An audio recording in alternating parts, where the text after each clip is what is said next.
Welcome to Sakshi sports. నేను షాహిదా. పెహల్గాం ఉగ్రదాడి ఘటన తర్వాత భారత్ పాకిస్తాన్ మ్యాచ్ల్లో క్రికెటర్లు షేక్ హ్యాండ్లు ఇవ్వకూడదనే అప్రకటిత నియమాన్ని పాటిస్తూ వస్తున్నారు. అయితే ది 100 లీగ్లో భారత స్టార్ మహిళా క్రికెటర్ జెమిమా రోగ్రిట్స్ పాక్ కెప్టెన్ ఫాతిమా సనాను ఆప్యాయంగా కౌగిలించుకోవడం ఇప్పుడు నెట్టింట్లో పెద్ద తుఫాన్నే సృష్టించింది. ఇంగ్లాండ్లో జరుగుతున్న ది 100 2026 లీగ్లో సూర్థాంప్టన్ వేదికగా సదరన్ బ్రేవ్స్ బర్మింగ్హామ్ ఫోనిక్స్ జట్ల మధ్య మ్యాచ్ ముగిసింది. మ్యాచ్ అనంతరం Jemimah Rodrigues Pakistan captain Fatima Sana ఒకరికొకరు కరచాలనం చేసుకోవడమే కాకుండా ఎంతో ఆప్యాయంగా కౌగిలించుకున్నారు.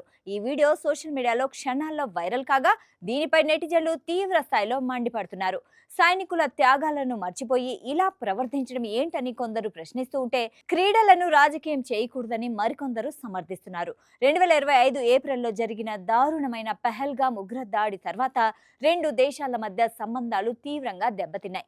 ఆ ఘటనకు నిరసనగా భారత రక్షణ దళాలకు మద్దతుగా ఆసియా కప్ 2025లో నాటి భారత టీ20 కెప్టెన్ సూర్యకుమార్ యాదవ్ పాక్ కెప్టెన్ సల్మాన్ అలీ ఆగాకు షేక్ హ్యాండ్ ఇవ్వడానికి నిరాకరించారు. ఆ తర్వాత మహిళల టీ20 ప్రపంచ కప్లను భారత కెప్టెన్ హర్మన్ ప్రీత్ కౌర్ కూడా పాక్ కెప్టెన్ ఫాతిమా సనాతో కరచాలనం చేయలేదు. అయితే బీసీసీఐ పరిధిలోకి రాని విదేశీ ఫ్రాంచైజీ లీక్ కావడంతో జెమిమా ఈ నిబంధనను పక్కన పెట్టేసినట్లు కనిపిస్తుంది. ఐసీసీ నిబంధనల ప్రకారం మ్యాచ్ ముగిశాక షేక్ హ్యాండ్ ఇవ్వడం తప్పనిసరి కాదు.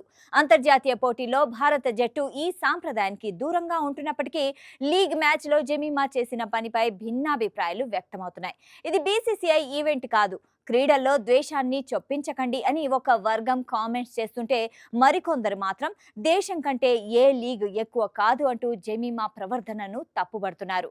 క్రీడలు దేశాల మధ్య అనుబంధాన్ని పెంచాలనే ఉద్దేశం మంచిదే అయినప్పటికీ సరిహద్దుల్లో ఉద్రిక్తతలు కొనసాగుతున్న వేళ ఇటువంటి ఘటనలు తీవ్ర దుమారాన్ని రేపుతున్నాయి. ఐసీసీ నియమాలను అతిక్రమించకపోయినా భారత్ పట్ల ప్రజల్లో ఉన్న సెంటిమెంట్ను గౌరవించడం ప్రతి క్రీడాకారుడి బాధ్యత అని అభిమానులు అభిప్రాయపడుతున్నారు.